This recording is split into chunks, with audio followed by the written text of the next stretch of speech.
Vous cherchez à consulter en toute confiance un sophrologue, hypnothérapeute, naturopathe ou réflexologue?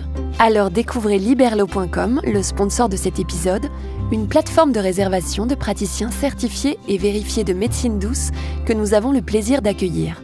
Liberlo œuvre pour la démocratisation et la reconnaissance des médecines douces grâce à une plateforme conçue pour être sûre, simple à utiliser et informative pour vous aider à mieux comprendre les médecines complémentaires. Leurs équipes effectuent une vérification rigoureuse des formations, diplômes et expériences des praticiens. Liberlo s'engage à favoriser le pouvoir d'agir de chacun pour son bien-être et sa santé et à aider les praticiens à développer leurs activités en toute sérénité. Alors trouvez l'équilibre et le praticien en médecine douce qui vous convient sur liberlo.com.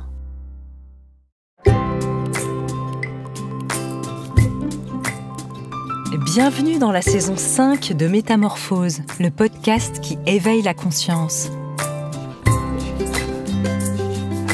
Au fil des semaines, je vous invite à découvrir avec moi des sujets inspirants, portés par des personnalités lumineuses pour cheminer ensemble vers un éveil des consciences. Métamorphose, le podcast qui éveille la conscience. Tous les lundis et jeudis, dès 7h.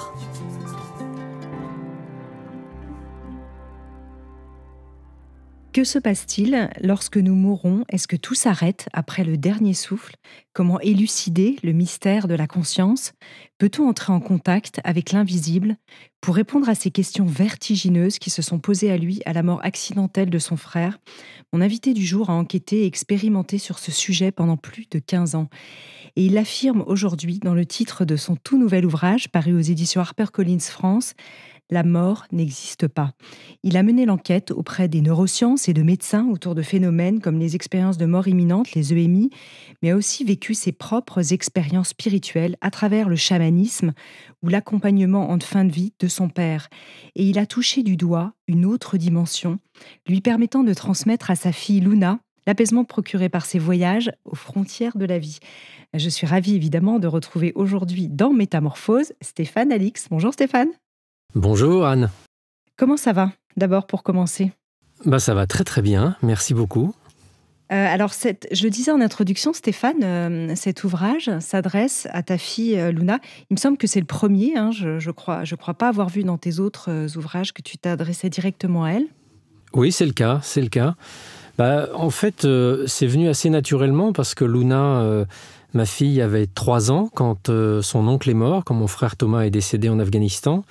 Elle en a aujourd'hui 26 et toutes ces années, elle a accompagné mes recherches parce qu'on partage beaucoup, on discute beaucoup. Elle était très curieuse, même toute petite. Donc j'ai jamais rien voulu ni lui cacher, ni lui interdire l'accès aux découvertes que je faisais et on a toujours beaucoup partagé. Et je me suis aperçu au fil des années que ce dialogue, ces discussions épisodiques autour de la mort, ma capacité à répondre à ces questions avait participé à sa construction et qu'elle est aujourd'hui une jeune femme qui a une certaine forme de sérénité par rapport à ces questions que n'ont pas forcément les amis de son âge qui, eux, n'ont pas forcément eu la mort présente dans leur vie, non pas d'une façon morbide, mais d'une façon intellectuellement stimulante, parce qu'en fait, la mort, ça parle de quoi? Ça ne fait que de parler de la vie. Quand on s'interroge sur ce qui se passe au moment de la mort, on s'interroge aussi sur la vie qu'on a menée, sur pourquoi on mène cette vie, sur le sens qu'elle peut avoir. Et tout ce dialogue, tout ce travail qui m'a nourri, a nourri aussi indirectement Luna, et je voulais absolument reprendre un petit peu d'une façon littéraire le fil de dialogue qu'on a pu avoir toutes ces années. C'est vrai qu'on peut se poser la question, est-ce que c'est vraiment cette mort accidentelle de ton frère qui a provoqué tous ces questionnements que tu as depuis très longtemps sur le monde des morts et la vie après la mort, la vie après la vie, comme diraient certains? Est-ce qu'il y a d'autres événements qui ont provoqué ça, et notamment peut-être ce pourquoi je t'avais reçu dans Métamorphose, ton précédent livre, ton avant-dernier livre, parce que je t'avais reçu entre-temps sur Un fantôme sur le divan, mais Nos âmes oubliées. Est-ce que tu penses qu'effectivement, dans des phénomènes de dissociation, on touche aussi peut-être des expériences liées à la mort d'une certaine manière? Écoute, peut-être. Moi, je sais que j'ai toujours été, depuis l'enfance, j'ai toujours été curieux, j'ai toujours été un enfant qui questionnait, et notamment sur la mort.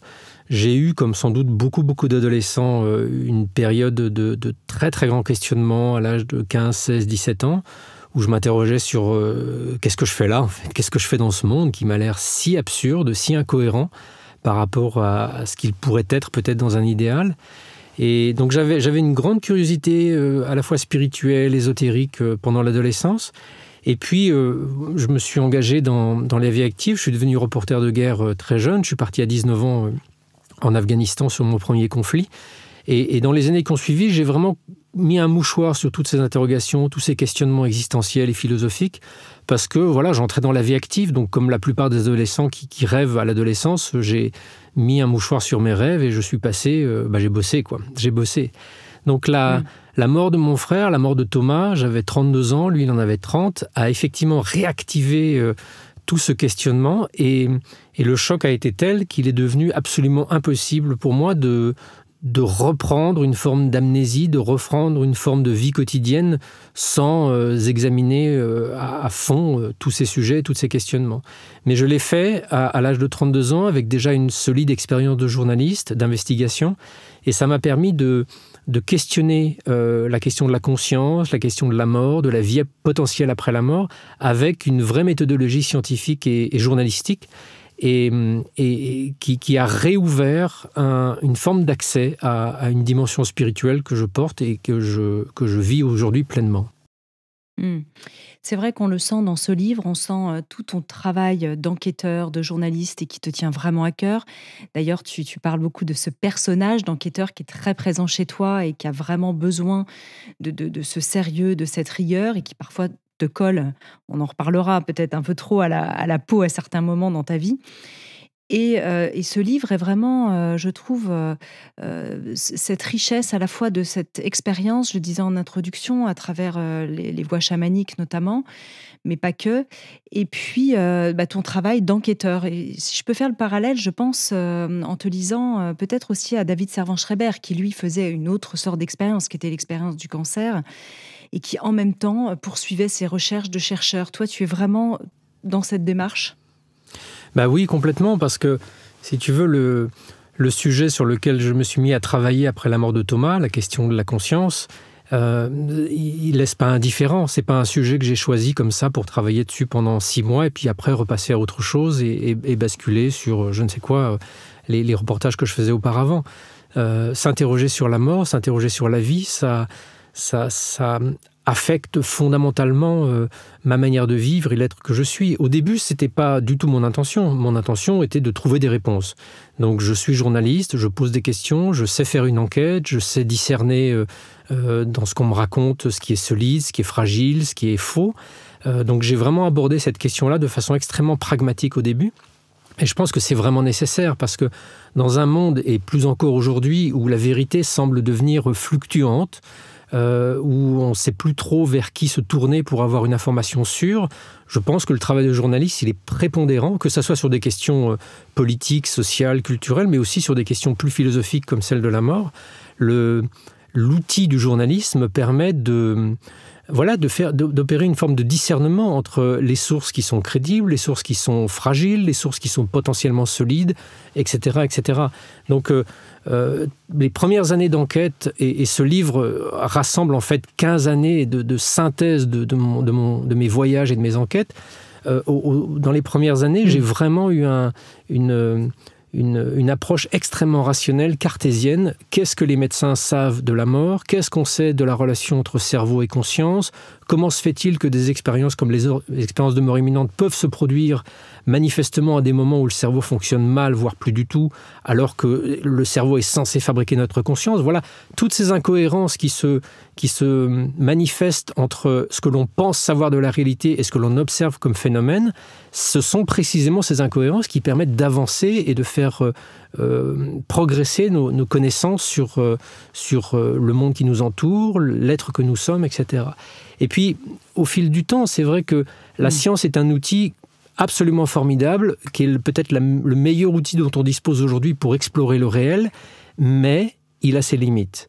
La science ne peut examiner que des objets ou des sujets sur lesquels elle va être en capacité de reproduire une expérience. Sauf que, par exemple, sur l'expérience de mort imminente, on ne peut pas reproduire cette expérience. On ne peut pas tuer quelqu'un ou le placer en arrêt cardiaque pour lui demander ce qui s'est passé pendant 1 minute. Donc, il y a un moment où cette limitation de l'outil scientifique a commencé à devenir vraiment de plus en plus frustrante pour moi. Parce que moi, je voulais des réponses. Enfin, moi et tout le monde, on veut des réponses. Qu'est-ce qu'on fait là ? Qu'est-ce que c'est que la vie ? Qu'est-ce que c'est que la mort ? Qu'est-ce qui se passe après ? Donc, on peut interroger 1, 10, 100 témoins qui ont vécu une expérience de mort imminente, 100 témoins qui ont fait une expérience avec un médium, 100 témoins qui ont vécu une expérience de contact subjectif avec un défunt. Je reste toujours extérieur et moi j'avais envie de vivre ça, j'avais envie de vivre une expérience de mort imminente, j'avais envie de vivre par moi-même, si vraiment cet espace existe, ce qui se passe au moment de la mort et ce qui se passe après. Je veux dire, ça doit être possible. Et en fait, tout mon cheminement qui a commencé il y a 15 ans en Amazonie auprès des chamans a consisté à essayer en marge et en parallèle de mon travail d'investigation journalistique de vivre moi-même des expériences pour aller voir moi-même si vraiment mon frère est quelque part, lui parler, le voir, l'entendre, pour aller voir moi-même ce qui se passe dans ce monde des morts, si véritablement il existe. Et c'est vraiment tout ce récit que je fais dans ce livre. On va revenir sur tes expériences effectivement en Amazonie, à la recherche de ton frère à ce moment-là dans les mondes invisibles. Avant ça, et je vais suivre peut-être la logique de ton livre, intéressons-nous du côté des neurosciences, parce que là tu commences cet ouvrage par cette enquête que tu avais déjà effectivement mis en avant dans d'autres livres. Et tu t'intéresses à la fois du côté des scientifiques, à interroger des médecins, des neurologues, etc., à voir un peu l'état de l'art à un instant T, mais aussi du côté de ceux qui en ont fait l'expérience et les multiples témoignages qu'il y a sur le sujet. Donc la question aussi qui peut nous intéresser, c'est qu'est-ce qu'il y a vraiment de nouveau ? Est-ce qu'il y a, en termes de recherche, des choses maintenant totalement novatrices sur le sujet, ou on est toujours un peu sur le même thème ? Sur les expériences de mort imminente, notamment, alors, pour redire un peu le débat, peut-être que toi tu as envie de le poser, mais c'est vrai que c'est toujours ce questionnement sur qu'est-ce qui se passe au moment de la mort au niveau du cerveau, et on voit que même là, il y a encore de grands questionnements chez les scientifiques, qui ne sont pas tous d'accord ou en phase les uns avec les autres, aussi en fonction du prisme de leur typologie d'expérience. C'est ce qu'on voit dans ton livre. Oui, effectivement, pour moi, il y a quand même quelque chose qui doit être rappelé au préalable, c'est que personne ne sait ce que c'est que la conscience. On pense et on vit dans notre monde comme s'il était établi de façon absolument certaine que nous sommes conscients parce que nous avons un cerveau qui fabrique cette expérience intérieure. Ça n'est pas prouvé et c'est loin d'être une certitude, même pour les neuroscientifiques les plus éminents et les plus cartésiens qui soient. La conscience est un mystère. On ne sait pas comment elle émerge, on ne sait pas si elle émerge de l'activité de notre cerveau, on ne sait pas le rôle que tient notre cerveau dans notre conscience de veille au quotidien. Donc déjà, au préalable, scientifiquement parlant, on n'a absolument aucune certitude qu'il y a un lien de causalité entre notre conscience, notre sentiment d'être quelqu'un, notre vie intérieure et notre activité cérébrale. Donc déjà, ça posé, ça veut dire que l'autre hypothèse est tout aussi valide et tout aussi légitime à être explorée.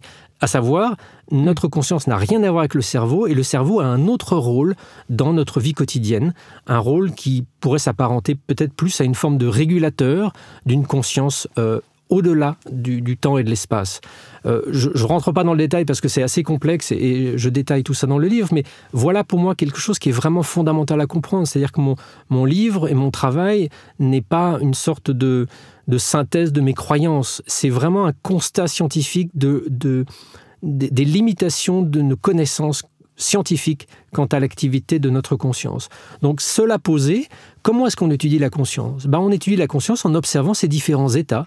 On essaie de comprendre comment, dans notre état de veille, notre cerveau réagit par rapport à différents états de conscience. Donc, on peut, par exemple, mesurer ton activité cérébrale maintenant, pendant que tu es en train de parler. On peut aussi mesurer ton activité cérébrale pendant que tu dors, pendant que tu fais différentes activités, pendant que tu vis peut-être un état de conscience modifié induit par une technique psychocorporelle ou par des psychédéliques. Et on va voir les différents schémas d'activité, ce qui se passe dans le cerveau, et on essaie de tirer des conclusions de tout ça, mais qui sont extrêmement parcellaires. Et puis, ce que j'ai fait, c'est d'aller m'intéresser aux expériences limites de conscience, comme les expériences de mort imminente. Voilà une expérience qui est rapportée aujourd'hui, après plus de 50 ans de collecte de témoignages, par peut-être des millions de personnes qui, pendant un accident de voiture, un accident sur une table d'opération, un arrêt cardiaque ou une défibrillation sévère, vont raconter être sortis de leur corps, avoir vu une lumière, avoir vécu, au-delà même des aspects visuels, une expérience absolument bouleversante et extrêmement intense de super conscience, à un moment où le cerveau est dans des états très très différents les uns des autres, et parfois il est dans des états où il est éteint. Parce qu'en arrêt cardiaque, ou dans un cas de défibrillation, la circulation sanguine baisse, la pression sanguine baisse assez immédiatement dans le cerveau, et on se retrouve avec, au bout de 20 secondes, une activité quasi nulle, une activité où les cellules ne produisent plus d'expérience, mais utilisent le peu d'énergie qu'elles ont pour survivre, nos cellules cérébrales. Et si elles ne font pas ça, au bout de 5 minutes d'arrêt cardiaque, elles meurent. Et là, c'est la mort cérébrale irréversible. Donc, comment se fait-il qu'une expérience d'une telle intensité cognitive, visuelle, sensorielle puisse avoir lieu à un moment où le cerveau n'est pas en capacité de soutenir ce type d'expérience? Donc ça pose déjà une question fondamentale. Et il y a des recherches qui sont faites. Il y a l'équipe du docteur Steven Lorez à Liège, en Belgique, du Coma Science Group, qui étudie tous les états limites de conscience, et notamment les EMI, qui ont permis de caractériser l'expérience. Et ça, c'est des choses qui sont assez nouvelles. Le fait, par exemple, et ça, c'est une expérience qui est absolument prodigieuse, un état de conscience, dans notre modèle matérialiste, un état de conscience correspond à une activité cérébrale particulière. Si par exemple, tu rêves, on va avoir un schéma d'activité qui va se reconnaître chez les autres personnes dont on va mesurer l'activité cérébrale pendant qu'elles rêvent. Si tu parles, si tu penses à telle ou telle chose, on va toujours retrouver des constances. Or, là, avec l'expérience de mort imminente, qu'elle soit produite qu'elle se produise pendant un arrêt cardiaque, pendant un coma, pendant un moment de méditation où le cerveau fonctionne tout à fait normalement, pendant telle ou telle autre circonstance, l'expérience est identique. Pourtant, manifestement, l'activité cérébrale est très différente d'une expérience à une autre. Et ça, cette expérience-là qui a été menée par Steven Lorez et par Jean-Pierre Jourdan, qui est un médecin français, montre que l'expérience n'est pas corrélée à une activité cérébrale. Parce que sinon, on observerait toujours le même schéma, on devrait observer toujours le même schéma d'activité pendant l'expérience, or ce n'est pas le cas. Donc voilà déjà une indication qui est très nouvelle, qui a été publiée il y a quelques années, qui montre que l'expérience est réelle, elle n'a rien à voir avec une remémoration, elle n'a rien à voir avec un faux souvenir, elle n'a rien à voir avec l'imaginaire, et en plus de ça, elle se produit quelle que soit l'activité de notre cerveau. Donc ça, dans les modèles matérialistes, ça n'est pas possible. Ça veut dire que cette expérience, elle vient d'autre part. Elle est d'une autre nature que celle d'une activité cérébrale. Ça, c'est vraiment intéressant, et de voir aussi qu'il y a toujours ces débats autour aussi de la dépolarisation, c'est-à-dire qu'au moment de la mort cellulaire, il y a cette vague de dépolarisation terminale qui est un phénomène dans le cerveau, mais qui est un phénomène finalement assez matériel, et qui lui non plus ne peut pas expliquer en fait le phénomène de l'EMI. En fait, ce qui se passe quand on voit souvent à la une de grands journaux des titres qui disent « ça y est, on a compris comment se produisent les expériences de mort imminente », il faut bien comprendre que ce n'est pas des explications, ce sont des hypothèses qui sont formulées. Et effectivement, notre société qui est essentiellement matérialiste, et j'explique le mécanisme social dans le livre, va forcément essayer de trouver une explication à tout ce qui se produit autour d'elle dans la matière, et en l'occurrence, quand il s'agit d'une expérience de conscience, dans le cerveau. Donc à chaque fois qu'on fait une nouvelle découverte sur ce qui se passe dans le cerveau, on se dit « ça y est, on a trouvé ». Ce dont tu parles, en fait, c'est un phénomène qui a été observé il y a quelques années, dans un hôpital à Berlin, sur des personnes qui étaient en train de mourir et qu'on n'allait pas pouvoir réanimer parce qu'elles étaient dans un état de mort clinique avancé et irrécupérable.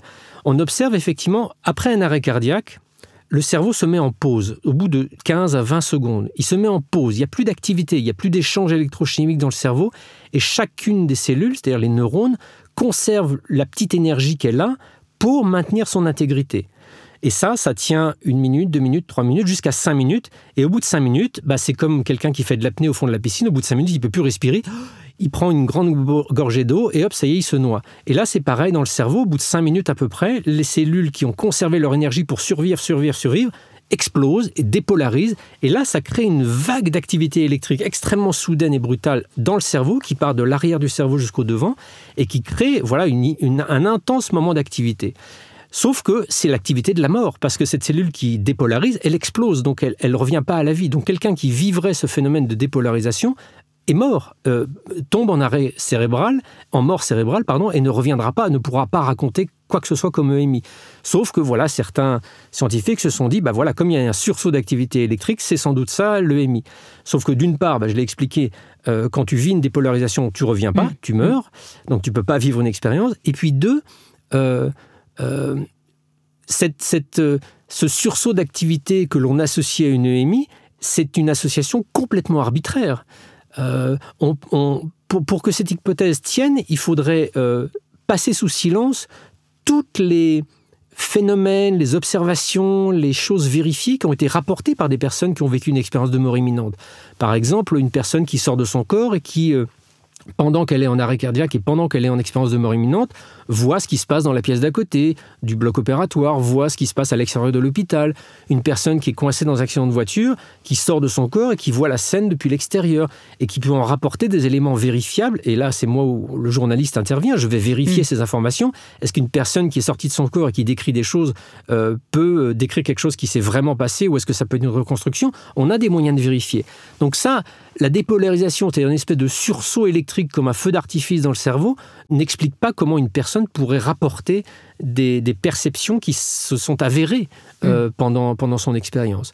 Donc en fait, c'est ça aussi que je mets en évidence dans le livre. Je ne suis pas anti-scientifique, au contraire, mais les scientifiques, la plupart, sont dans une forme d'honnêteté intellectuelle qui montre que, comment dirais-je, où ils reconnaissent que l'expérience est multiforme et qu'on peut expliquer, on peut proposer des hypothèses pour peut-être 20% de l'expérience, mais que 80% de l'expérience reste complètement inexplicable.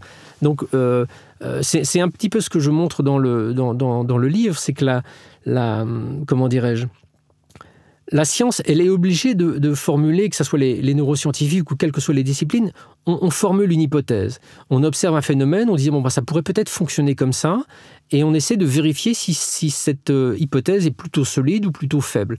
Donc c'est comme ça qu'on avance.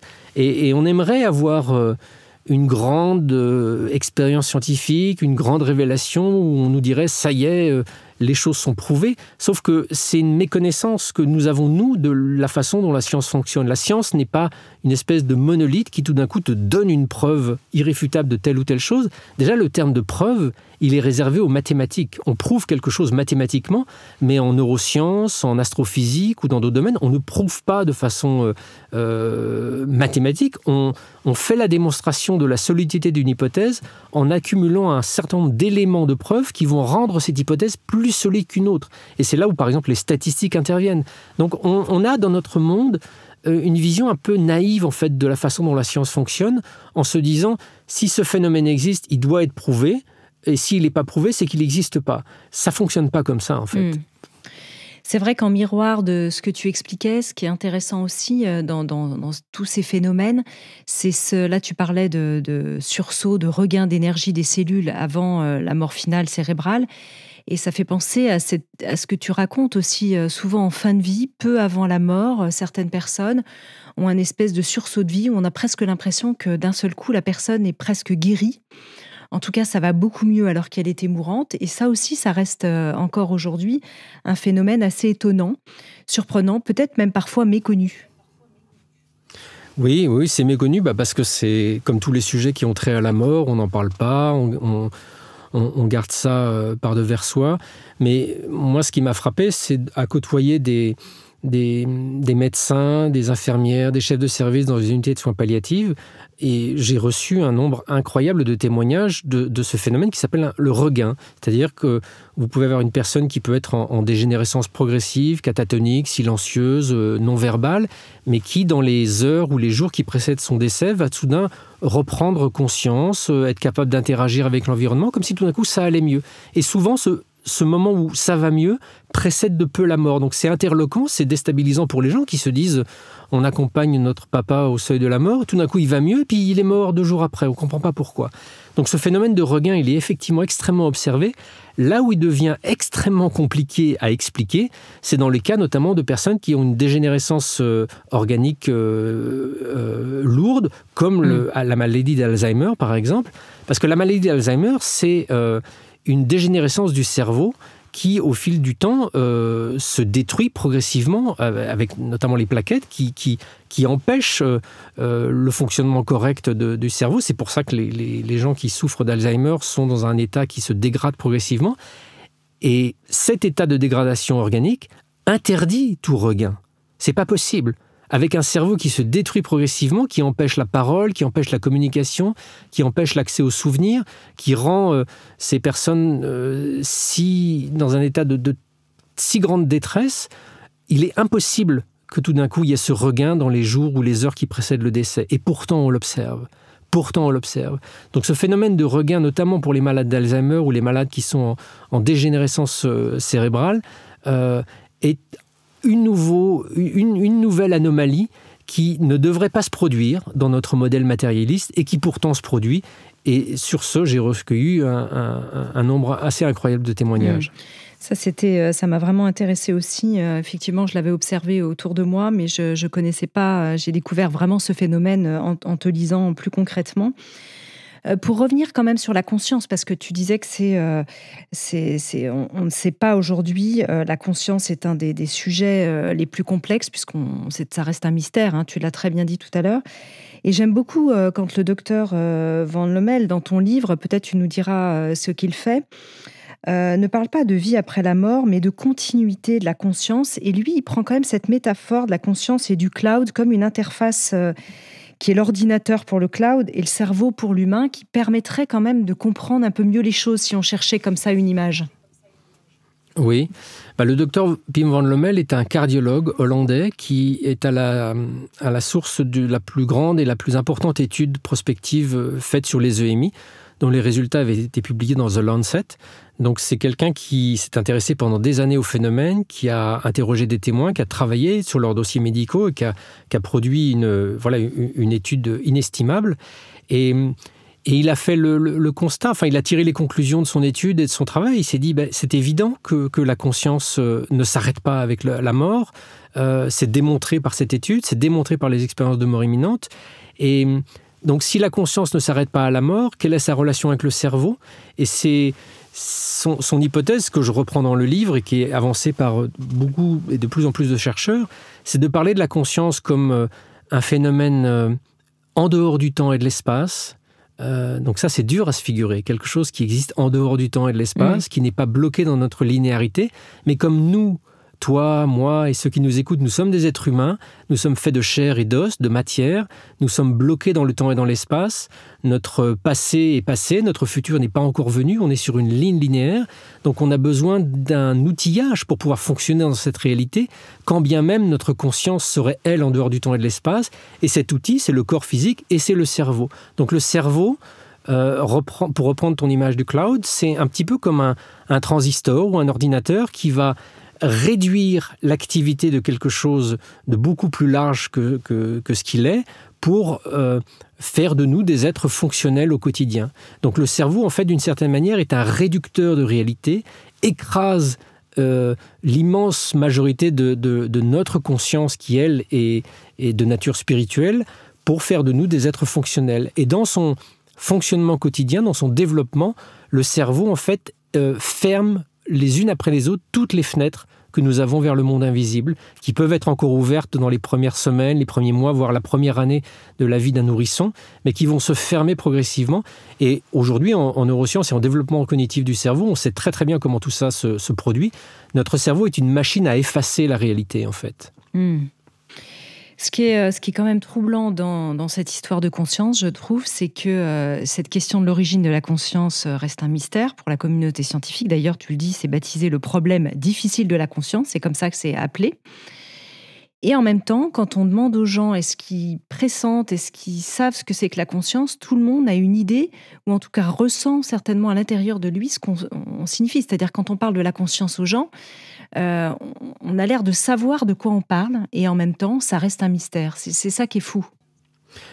C'est exactement ça. On a l'air de savoir de quoi on parle, mais en fait, quand on commence à se poser vraiment la question, on s'aperçoit qu'on ne sait pas si on désigne par conscience notre expérience intérieure, notre âme, notre notre capacité cognitive. On ne sait pas trop, en fait, que recouvre ce terme de conscience.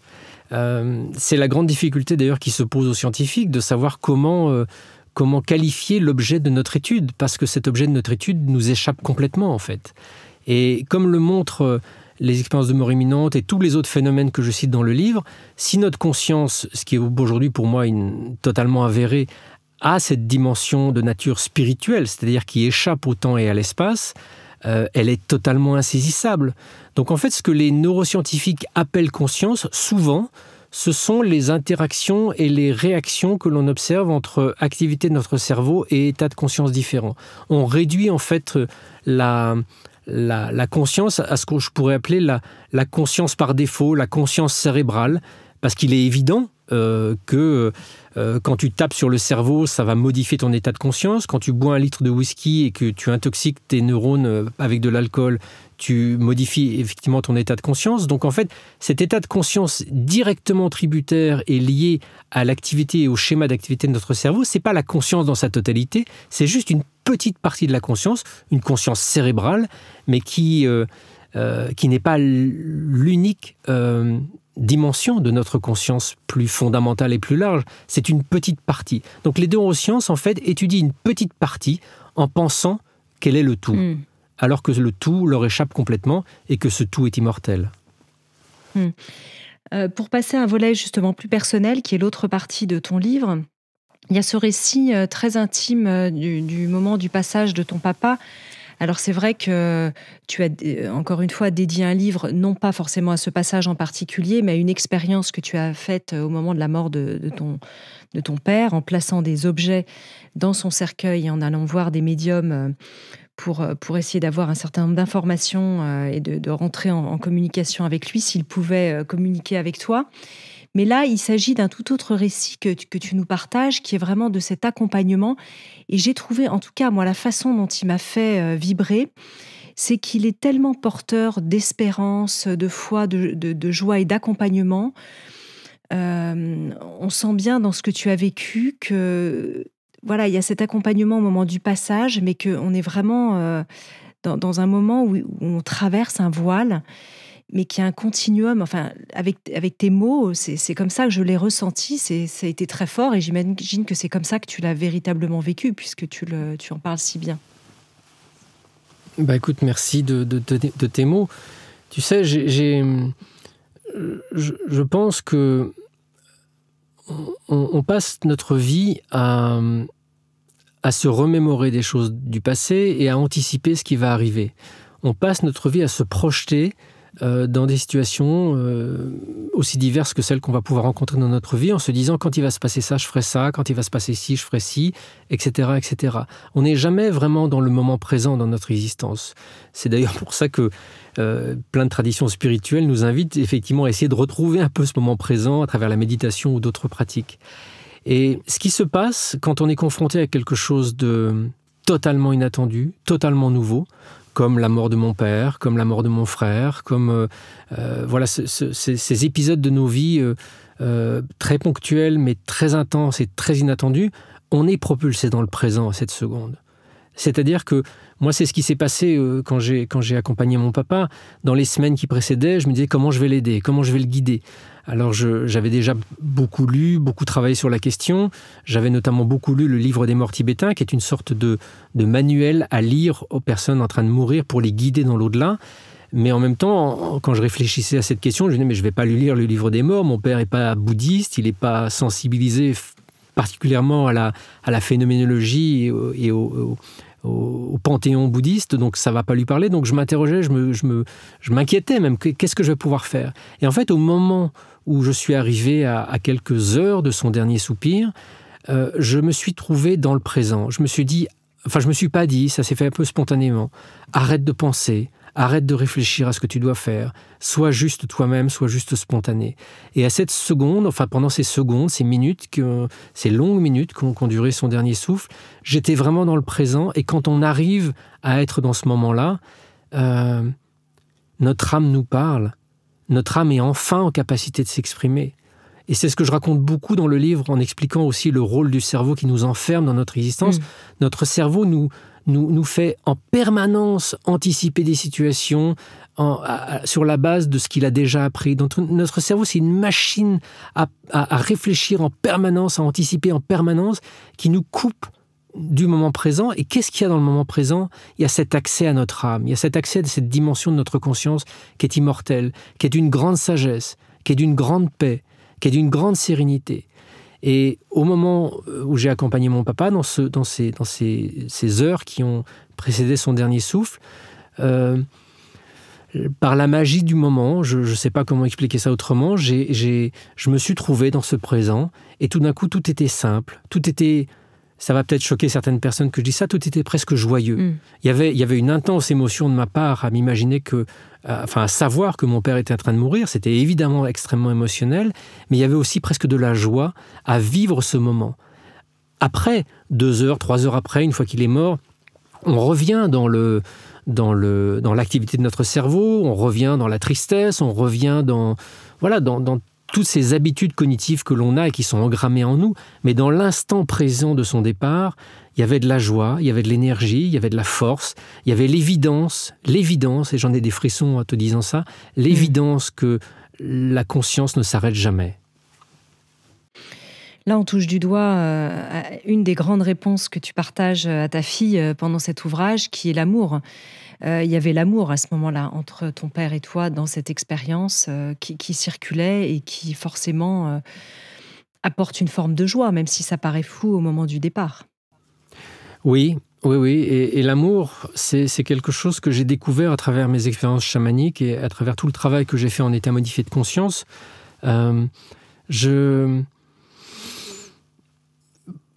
Pendant extrêmement longtemps, j'ai cru que l'amour, c'était ce que tu éprouves pour tes enfants, ton conjoint, un sentiment de liaison, comment dirais-je, une forme d'attachement un peu développé, un peu fort.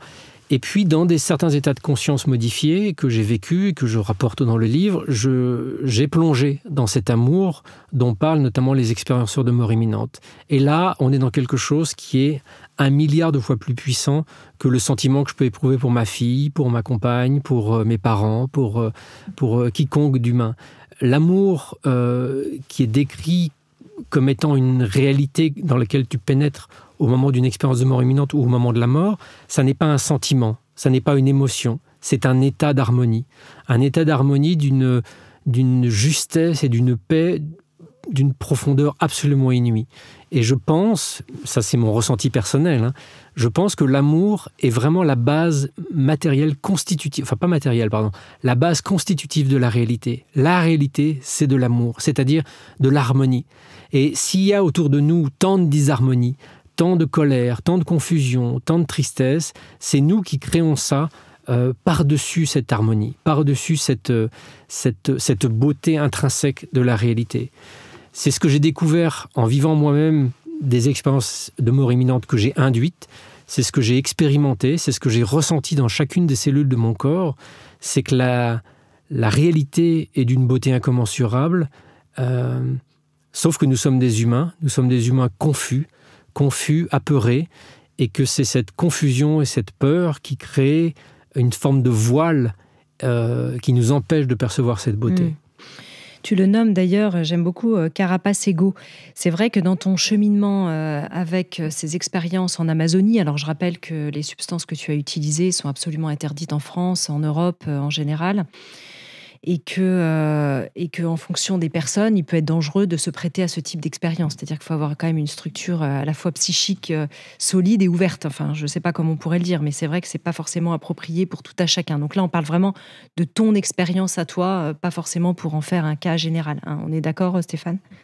Bien sûr, et effectivement, toutes ces expériences qui utilisent des substances psychédéliques, je préfère le terme antéogène, qui est pour moi plus correspondant à la réalité de ces substances, sont impérativement à faire dans un cadre encadré, avec des accompagnements formés à ces techniques, donc comme peuvent l'être les chamans, mais encore plus judicieusement les thérapeutes qui travaillent avec ces substances en Occident. Alors c'est effectivement interdit, c'est classé dans beaucoup d'endroits comme des drogues, de façon parfaitement arbitraire, mais ça commence à être légalisé, notamment l'usage thérapeutique commence à être légalisé dans certains États des États-Unis, dans certains pays d'Europe, en Australie, parce que ces psychédéliques n'ont strictement rien à voir avec la cocaïne ou l'héroïne qui sont dans la même catégorie de drogue et ont des capacités thérapeutiques, des capacités exploratoires qui sont formidables et que la science démontre.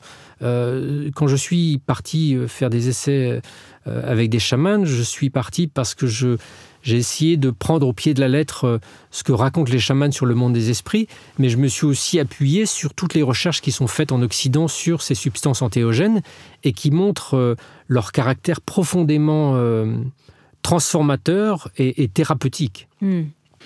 Alors c'est vrai qu'au cours de ces expériences, ce qui est quand même assez étonnant dans ton cas, c'est que ces expériences sont au départ pas agréables, douloureuses.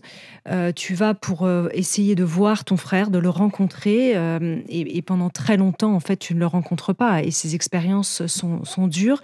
Et pourtant, ce qui m'a surprise, c'est que tu persistes. C'est-à-dire que tu ne jettes pas l'éponge, comme si tu avais une sorte de pressentiment, de prescience qu'au bout de ce chemin, il y allait malgré tout avoir des réponses. Je ne sais pas si c'est le cas. Enfin, je sais que c'est le cas. Tu as eu des réponses parce que tu le dis dans le livre. Mais est-ce que tu avais cette prescience ?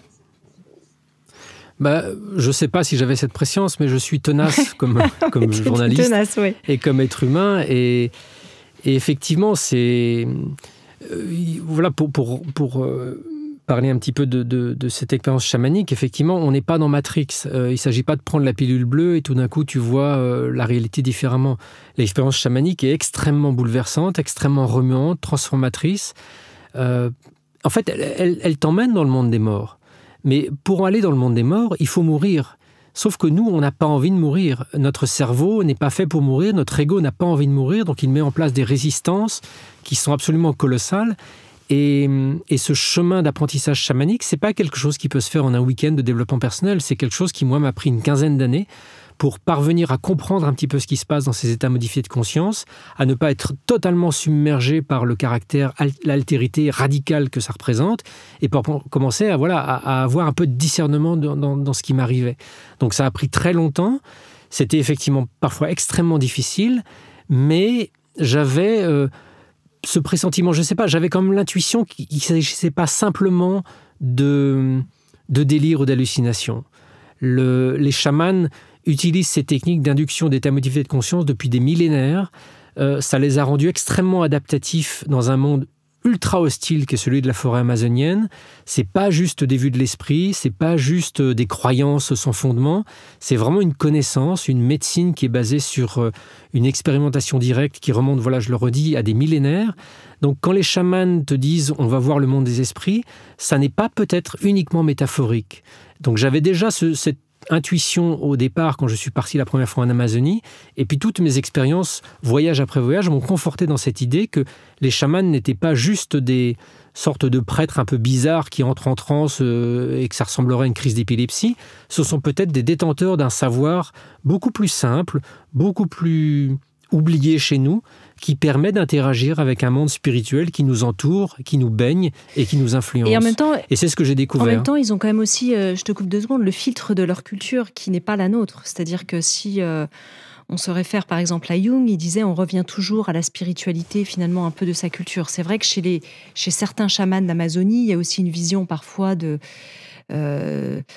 assez paranoïaque du monde des esprits, avec des choses plus noires, etc. Dans certains, donc comment approcher aussi une culture différente de la nôtre au niveau spiritualité, parce qu'il y a forcément ce filtre humain aussi dans leur incarnation, dans leur façon de pratiquer. Ça m'interroge. Tu en parles pas spécialement dans le livre, hein, mais... Bien sûr, on a tous nos filtres et nos grilles d'interprétation culturelle. Que ça soit qu'on soit indien, qu'on soit parisien, qu'on soit papou, australien, on a tous une façon d'interpréter la réalité que l'on découvre. Le chaman qui voyage dans le monde des esprits en Amazonie va décrire des choses peut-être accessoirement différentes de celles qui vont être décrites par un chaman Tunguste en Sibérie ou par un Népalais ou par... Maintenant, il y a aussi des constantes. Et c'est notamment ce qu'a mis en évidence l'anthropologue Michael Harner, qui a été le fondateur de la Foundation for Shamanic Studies, qui a expérimenté différentes formes de chamanisme, que ce soit des chamanismes qui utilisent les plantes ou des chamanismes qui utilisent le tambour. Et au-delà des différences culturelles que l'on rencontre tout à fait naturellement, il a trouvé des constances. Et ces constances, c'est ça qui m'intéresse. Moi, en tant que journaliste, j'interroge aussi beaucoup de témoins, j'interroge aussi beaucoup de chercheurs ou de détenteurs de savoirs traditionnels à travers le monde. Il y a des différences, c'est évident, parce qu'on est tous culturellement impactés, mais est-ce qu'il y a des points communs ? Et c'est ça qui devient absolument fascinant, c'est quand tu découvres qu'il y a des points communs et des choses constantes. Les chamans, quels qu'ils soient, quelle que soit leur origine terrestre, vont tous parler d'un monde des esprits. Après, ils vont le colorer différemment, ils vont appeler tel esprit par tel nom, ils vont le décrire, etc., etc. Tu vas trouver dans les Védas indiens une description des forces de la nature qu'on va appeler Ganesh ou Hanuman. Mais quand tu vas dans l'essence de ce qui est décrit, quelle est l'essence de cette force, de cette énergie, sur quoi elle agit, comment elle agit, d'où elle vient, tu t'aperçois que cette énergie, elle porte certes des noms et des descriptions très différentes, mais essentiellement, elle est la même. Et ça, c'est ce qui m'a vraiment frappé. Et j'ai toujours, justement pour essayer de distinguer les interprétations culturelles d'une sorte d'expérience ultime, je me suis intéressé à beaucoup croiser les informations. J'ai fait un voyage une fois en Amazonie et 3 mois après, j'étais dans le nord de l'Inde avec les Tibétains pour travailler sur le bardo todol. Donc j'ai essayé de mettre en regard les expériences chamaniques que j'avais pu vivre avec ce que décrit par exemple le bardo todol des différents états de conscience modifiés qui suivent l'état de mort. Et ce qui était assez troublant, c'est qu'effectivement, les 2 textes ou les 2 expériences peuvent être d'un point de vue extérieur très différentes, mais quand tu vas au cœur des choses, tu t'aperçois qu'elles décrivent exactement la même chose. Exactement la même chose. Ouais, ça c'est intéressant de le préciser aussi. C'est vrai que dans cette quête que tu vas avoir en Amazonie, tu vas finalement au fur et à mesure faire un certain nombre d'expériences et surtout reconnecter à la conscience de ta structure psychique. Tu dis que dans cette quête face à la mort, il y a une joie qui t'a quitté après la mort de ton frère et que tu as tenu tes émotions à distance parce que tu t'es carapacé. On revient sur cette fameuse carapace égo qui a son sens d'ailleurs. Si on agit de cette façon, c'est parce que aussi on cherche une forme de survie, donc ça c'est pas forcément inutile. Mais cette carapace, petit à petit, tu vas l'éclairer, tu vas aller à sa rencontre et il y a des verrous qui vont sauter. Comment tu peux nous le partager ? En fait, si tu veux, on est adaptés à vivre dans ce monde. Toi, moi, les gens qui nous écoutent, on est adaptés. C'est-à-dire qu'on sait réagir à peu près correctement aux différentes situations que la vie nous procure au quotidien. Et cette adaptation, en fait, elle s'est construite sur beaucoup de choses, sur notre éducation, sur la façon dont on a été élevé, sur les petits et les gros traumas qu'on a pu vivre, les petites déceptions, les grosses déceptions, les croyances qu'on a commencé à se forger au fil du temps. Une croyance, c'est tout simplement... je sais pas, le sourire d'une maman alors qu'on a 3 ans et qu'on vient de faire quelque chose, qui d'un coup nous donne la croyance que l'on va être bon dans tel ou tel domaine, ou à l'inverse, la réprimande d'un papa qui va nous faire croire qu'on est mauvais dans telle ou telle discipline. En fait, on se construit cette carapace et cet ego dans les premières années de notre existence et ça devient un outil adaptatif absolument formidable qui nous permet de vivre plus ou moins équilibré dans ce monde. Sauf que c'est une carapace, c'est un ego, c'est un personnage. Et ça, je décrypte assez profondément et longuement dans le livre comment, à la fois avec les neurosciences et à la fois avec la psychologie cognitive, on arrive à comprendre tous les mécanismes de construction de cet ego. Quand on dit qu'il faut se débarrasser de son ego, je trouve ça complètement stupide. Se débarrasser de son ego, on devient complètement fou. On part directement à Sainte-Anne et on est interné parce que notre ego est un outil de survie indispensable. Notre ego, c'est nous-mêmes. C'est pas nous-mêmes. Notre ego, c'est notre costume pour traverser l'existence sur cette planète. Et si on n'a pas de costume, on a la chair à vif et on meurt et on est bouleversé parce qu'on n'est plus adapté. Notre ego est un outil adaptatif pour faire de nous des êtres vivants, normaux et à peu près équilibrés. Donc la mort, les états modifiés de conscience forts induits par les substances notamment, fragilise cet ego, commence à créer des failles, à faire tomber des morceaux de cette armure qui nous enveloppe. Alors c'est intéressant si l'on veut aller voir ce qu'il y a de l'autre côté, parce au-delà de cet ego et de cette carapace, il y a effectivement notre âme, mais ça doit être fait prudemment, parce que se débarrasser de son ego de façon brutale peut conduire à une fragilité et à une grande détresse psychique derrière. Il y avait un enseignant spirituel américain que j'aime beaucoup, qui s'appelait Ramdas, qui préconisait de ne pas donner de psychédéliques, notamment, c'était l'époque où les psychédéliques étaient légales et faisaient l'objet de beaucoup d'études. Il préconisait de ne pas en donner aux adolescents, parce que l'adolescent est précisément un moment de sa vie où il est en train de se construire un ego, et c'est pas le moment où il faut commencer à le déconstruire. Il faut attendre qu'il soit bien construit et bien solide pour commencer à pouvoir faire des expériences de déconstruction ponctuelle pour aller voir ce qu'il y a de l'autre côté. Donc mon travail chamanique et ces 15 années d'exploration que j'ai faites avec différentes substances et différentes traditions ont consisté à déconstruire des parties de mon ego dans la déstabilisation, dans la difficulté, la douleur parfois, pour comprendre ce qu'il y avait de l'autre côté, pour ressentir ce qu'il y avait de l'autre côté et comprendre comment cet ego et comment cette carapace que j'avais élaborée s'était construite, sur quelle base, pour en garder à aujourd'hui les aspects les plus sains et les plus solides et me débarrasser des aspects les plus toxiques et les plus mauvais. Si je dois résumer 15 années d'exploration, je ferais ça comme ça. Ou alors les accueillir peut-être, ces aspects toxiques. Parce qu'est-ce qu'on peut véritablement s'en débarrasser, tu vois ? C'est une question aussi qu'on peut se poser. Est-ce qu'on s'en débarrasse ou est-ce qu'on apprend à vivre avec, à les voir, à se mettre un peu en mode méta, avoir du recul ? À les traverser finalement. Se débarrasser, c'est comprendre, oui, les traverser, c'est comprendre pourquoi ils ont été mis en place. Par exemple, si tu... si toute ton enfance, tu as été dévalorisé à chaque fois que tu te mettais à faire un dessin, en disant « Oh, t'es nul, t'arrives pas à représenter les choses, etc. » Tu t'es construit une croyance où finalement, tu ne sais plus dessiner, tu ne dessines pas, tu n'aimes pas dessiner, et tu es sûr que tu es absolument nul à dessiner. En faisant un travail chamanique, tu vas pouvoir t'apercevoir que tu vas pouvoir remonter à la source, à la première fois où ton papa a regardé un dessin et a dit « Oh là, c'est nul ». Tu vas t'apercevoir que si lui, il a dit ça, c'était pas parce que ton dessin était nul, c'est parce qu'il était dans un état d'humeur pas disposé à apprécier ce que tu avais fait, et que la remarque qu'il a faite n'avait rien à voir avec ton talent, mais avait plus à voir avec ses propres blessures et ses propres défauts. Donc tu reviens à la source, ça veut dire que finalement tu peux dessiner, que tu peux savoir dessiner, et que ce que tu peux dessiner peut être l'expression de quelque chose de plus profond en toi, et du coup tu vas revenir au dessin. Alors ça ne veut pas dire que ça va être facile, ça ne veut pas dire qu'il y a certaines dynamiques psychologiques qui vont te créer une petite angoisse dès que tu vas reprendre une feuille blanche, mais au moins tu aurais trouvé la source de cette fausse croyance que tu auras développée. Et peut-être que tu fais référence, quand tu évoques ça, à ce que j'ai vécu dans l'enfance, qui est notamment l'inceste, et certains épisodes un peu douloureux. Effectivement, ça a engrammé à moi une façon de réagir pour survivre à ce traumatisme d'enfance qui m'a construit... Tu sais, j'y réfléchis et j'ai notamment réalisé ça quand j'ai annoncé cette information à ma fille il y a quelques années. Je pense que si je suis devenu journaliste, un journaliste si efficace, c'est aussi à cause de ce qui m'est arrivé dans l'enfance. C'est-à-dire que d'une certaine manière, dans l'enfance, pour me protéger de ce qui m'arrivait, je me suis interdit de croire ce que je ressentais, je me suis interdit de donner de la valeur à ce que je ressentais, parce que ce que je ressentais était trop douloureux. Du coup, je n'accordais de valeur qu'à ce que je pouvais démontrer, ou prouver, ou comprendre de façon objective.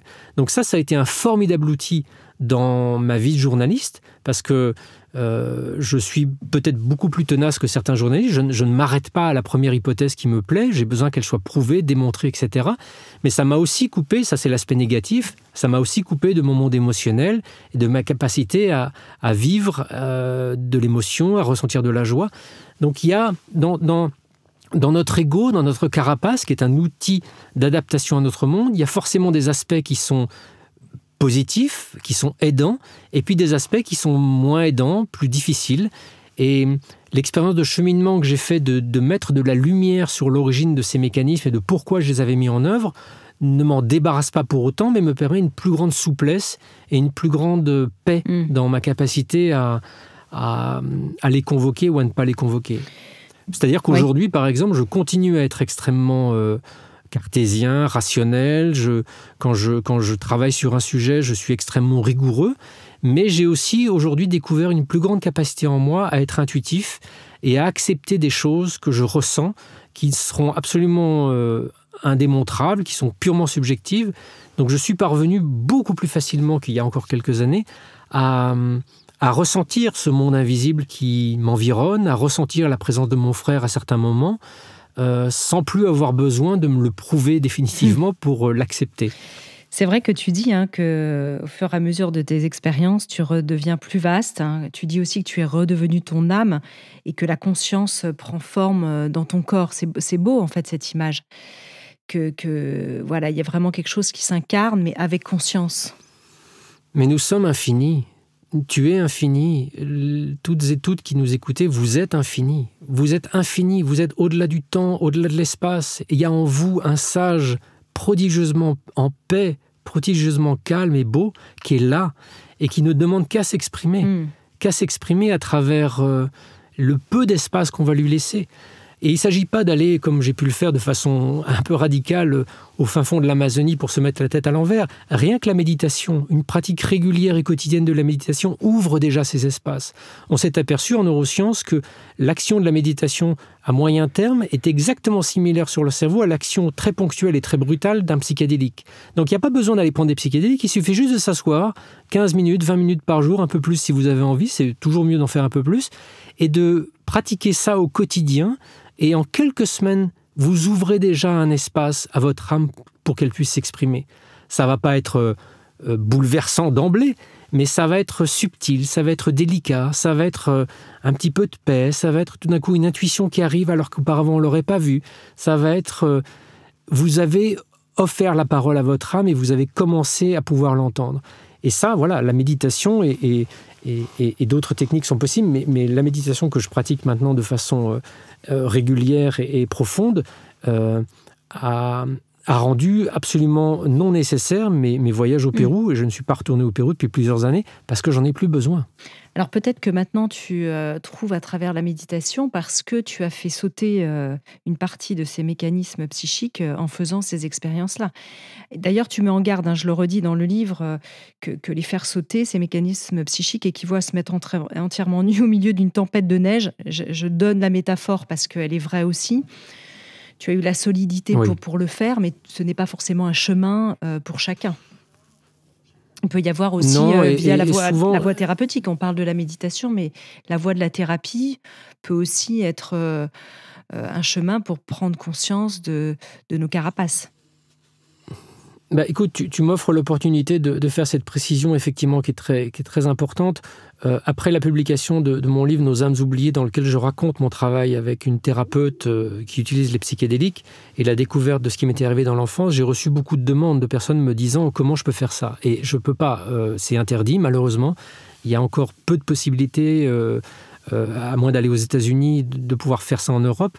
Mais dans l'absolu, je dirais que ce n'est pas nécessaire. Parce que ce qui a été pour moi formidable et extrêmement actif et agissant dans le travail que j'ai fait avec cette thérapeute qui utilise des psychédéliques, c'est pour une part, bien évidemment, les psychédéliques, mais pour une très grosse part, la présence de cette thérapeute.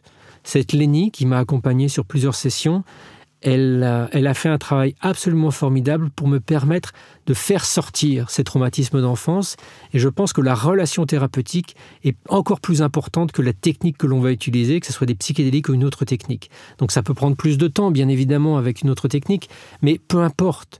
Ce qui compte, dès lors qu'on a envie d'aller explorer son intérieur, d'aller explorer ces zones d'inconscient, cette ombre dont parle Jung, qui est cet espace de choses que l'on ne veut pas s'avouer à soi-même et que notre ego nous cache pour nous maintenir en vie, pour aller explorer cette ombre, c'est la relation thérapeutique que l'on va lier avec un psychothérapeute, un psychanalyste, quelqu'un, quelle que soit sa technique. C'est vraiment la relation humaine qui va être absolument déterminante à mes yeux. Donc il n'y a pas besoin, je le redis une dernière fois, il n'y a pas besoin nécessairement et obligatoirement de partir en Amazonie ou de partir aux États-Unis pour essayer de suivre une thérapie assistée. Lancez l'appel à l'univers de mettre sur votre chemin le ou la bonne thérapeute, essayez, cheminez, ne vous découragez pas, et je peux vous assurer qu'à un moment la rencontre se fait et la personne est là, qui va être celle qui va vous permettre de débloquer ce que vous vouliez débloquer. et ça sera beaucoup plus solide, beaucoup plus pérenne, beaucoup plus sécurisant que n'importe quelle expérience un peu bizarre qui vous donnerait l'illusion de pouvoir tout régler en un claquement de doigts. C'est pas le cas du tout. C'est vrai que dans certaines pratiques ancestrales, on pense aux écoles des mystères que tu évoques dans ton ouvrage, on avait cette préparation en fait à vieillir et puis surtout à l'au-delà et puis à accueillir la vie avec tout ça à l'intérieur pour se préparer à autre chose. Oui, tu évoques effectivement l'école des mystères d'Éleusis, qui est une tradition qui perdurait dans la Grèce antique, qui consistait à donner une initiation à n'importe qui en faisait la demande. Il fallait pour cela uniquement parler grec et ne pas avoir commis de meurtre. Si on remplissait ces deux conditions, on pouvait être initié, que l'on soit un lambda de la rue ou que l'on soit un roi, un empereur. Ces mystères sont profondément étonnants parce qu'ils ont perduré pendant au moins un millénaire. Le temple d'Éleusis est à quelques dizaines de kilomètres au nord d'Athènes. C'était un temple dans lequel il n'y a pas d'installation particulière, il n'y a pas de théâtre, il n'y a pas de dispositif qui pourrait laisser entendre que les gens qu'on l'on initiait dans ce temple aient pu assister à une sorte de représentation théâtrale, magistrale ou je ne sais quoi. C'était vraiment une expérience que proposaient les hiérophantes, c'est-à-dire les prêtres d'Éleusis. Et il y a plusieurs chercheurs, des hellénistes, ou notamment Albert Hofmann, qui est le chimiste qui a découvert le LSD, qui ont posé l'hypothèse que peut-être dans ce temple étaient utilisées des substances psychoactives proches du LSD, qui auraient permis d'induire cette expérience aux gens qui étaient initiés. Ce qui est intéressant, c'est que les données archéologiques et botaniques nous permettent de poser cette hypothèse, mais quand on revient au récit des différentes personnes qui ont été initiées à ces mystères, et quasiment tous les philosophes de l'Antiquité, les empereurs, etc., tous ont été initiés. Les quelques récits qui nous sont parvenus aujourd'hui décrivent littéralement, mot pour mot, une expérience chamanique, une expérience psychédélique.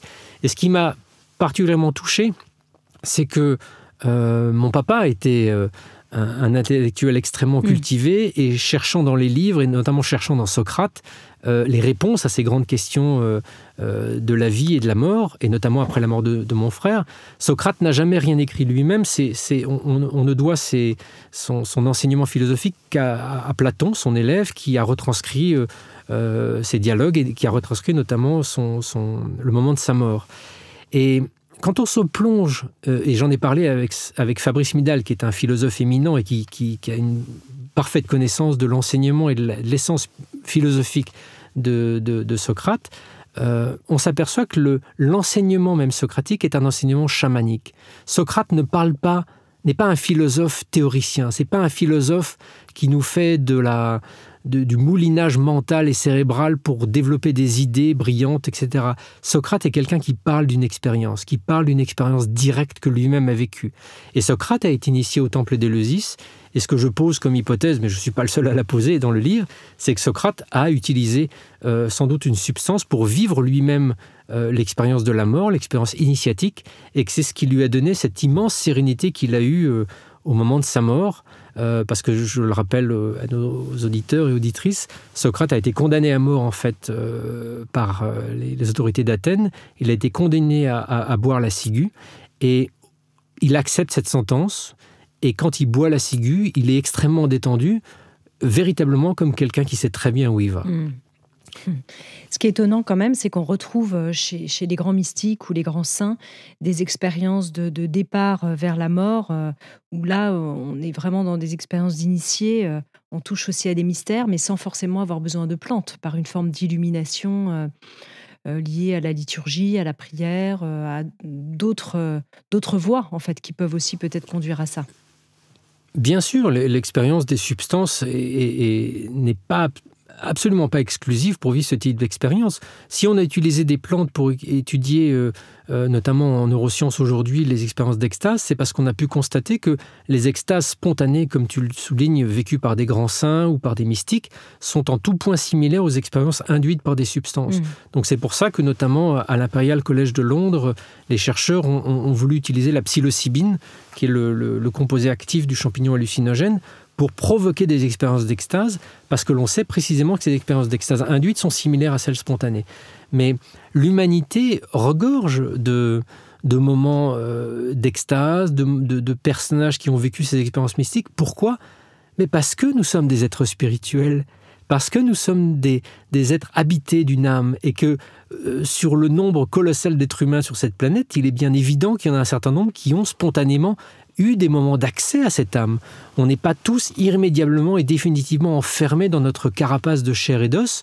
Notre âme transpire, notre âme s'exprime, et différentes traditions mystiques, par la privation sensorielle, la privation de nourriture, par le jeûne, par plein de techniques psychocorporelles, permettent d'atteindre spontanément ces états d'extase, ces états de rencontre avec son âme. Quelles que soient les traditions, que l'on soit dans le désert de Judée, que l'on soit au fin fond de l'Amazonie, que l'on soit sur les grandes plaines du Dakota, que l'on soit sur les plateaux du Tibet, partout sur Terre, depuis des millénaires, les êtres humains font ces expériences-là parce que c'est la réalité et que nous sommes des êtres spirituels. Oui, quand je t'écoute, je pense à Annick de Souzenel, centenaire aujourd'hui, cette grande théologienne que j'ai eu la joie d'interviewer dans cette émission, et qui partageait lors d'une interview assez récente, voilà, qu'elle se préparait en fait au passage avec beaucoup de joie et qu'elle était dans ce passage un peu entre deux mondes déjà, même si elle est encore bien présente, mais quelque part quand on est centenaire, forcément il y a cette question peut-être qui se fait maintenant plus pressante. Et c'est un exemple encore vivant, voilà, de quelqu'un qui est dans cette élévation spirituelle, effectivement, à travers certainement sa foi. Enfin, je ne sais pas exactement quelle est sa préparation à elle, mais en tout cas, qui montre aussi un exemple bien vivant. Juste une précision par ce que tu dis. Se préparer à la mort, ça devrait être notre travail à tous. Non pas comme quelque chose de morbide. Se préparer à la mort quand on a 90 ans ou 100 ans, effectivement, ça devient judicieux. Mais se préparer à la mort quand on a 55 ans comme moi, ou quand comme ma fille, on a 20 ans ou 26 ans, c'est aussi judicieux, parce que se préparer à la mort, ça nous aide à vivre.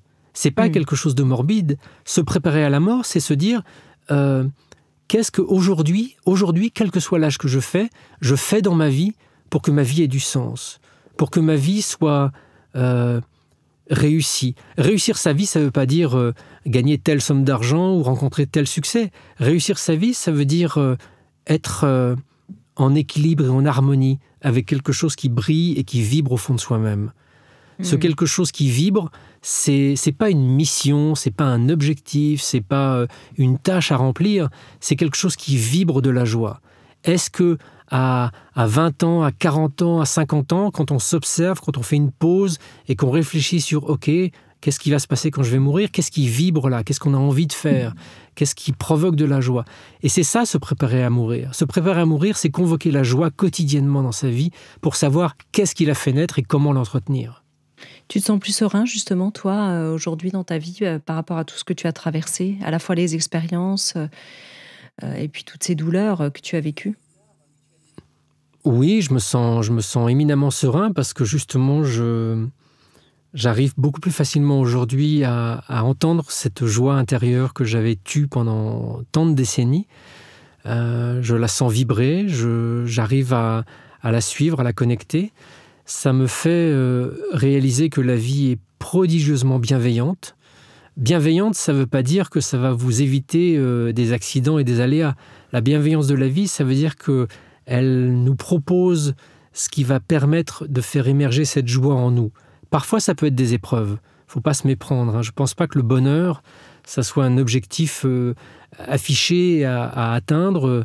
Le but de la vie, c'est pas de ne plus rien ressentir, de ne plus rien vivre et d'être sur une plage blindée de sous avec un mojito.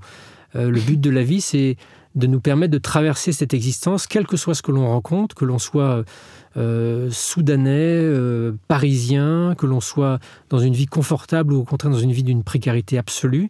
C'est la capacité de ressentir cette étincelle de vie et de joie qui est au fond de nous. Et donc aujourd'hui, oui, je suis profondément apaisé, et j'entretiens cet apaisement au quotidien à travers la pratique de la méditation et du yoga aussi, parce que le corps est un temple, c'est le temple qui nous permet de traverser cette existence, et plus le corps est en apaisement, en équilibre, et plus l'énergie circule convenablement, plus il a moins de prise négative sur notre psyché, et c'est accessible, c'est tellement accessible. C'est tellement facile, en fait, de se reconnecter à quelque chose d'essentiel. Merci, ça donne beaucoup d'espérance là en guise de conclusion. Merci infiniment Stéphane Alix d'être venu faire un grand tour dans Métamorphose. J'espère que vous nous avez écoutés jusqu'au bout. C'est vrai que c'était passionnant. On pourrait presque faire 2 tomes avec ce podcast, mais on laissera comme ça dans son intégralité tellement c'était passionnant. Je rappelle que ton nouvel ouvrage, Stéphane, La mort n'existe pas, est disponible aux éditions HarperCollins France. Pour celles et ceux qui souhaitent aussi suivre ton actualité, on peut te retrouver sur tes réseaux sociaux, notamment Instagram, alix.stéphane, je crois, pour Insta. Oui. Et merci, bon vent à ton livre, et puis à très bientôt, Stéphane. Merci. 1000 merci de ton accueil, Anne. C'était un plaisir comme à chaque fois. Merci. Si vous avez aimé ce podcast, n'hésitez pas à lui donner 5 étoiles sur Apple Podcast et surtout abonnez-vous pour ne manquer aucun épisode. Découvrez mes invités en avant-première sur Instagram à l'adresse Métamorphose Podcast et abonnez-vous aussi gratuitement dès maintenant à la newsletter Métamorphose pour être au courant de nos conférences, ateliers et de nos dernières actualités. Pour ça, rendez-vous sur notre nouveau site www.métamorphosepodcast.com. Métamorphose, le podcast qui éveille la conscience. Par Anne Guéquière, tous les lundis et jeudis, dès 7h.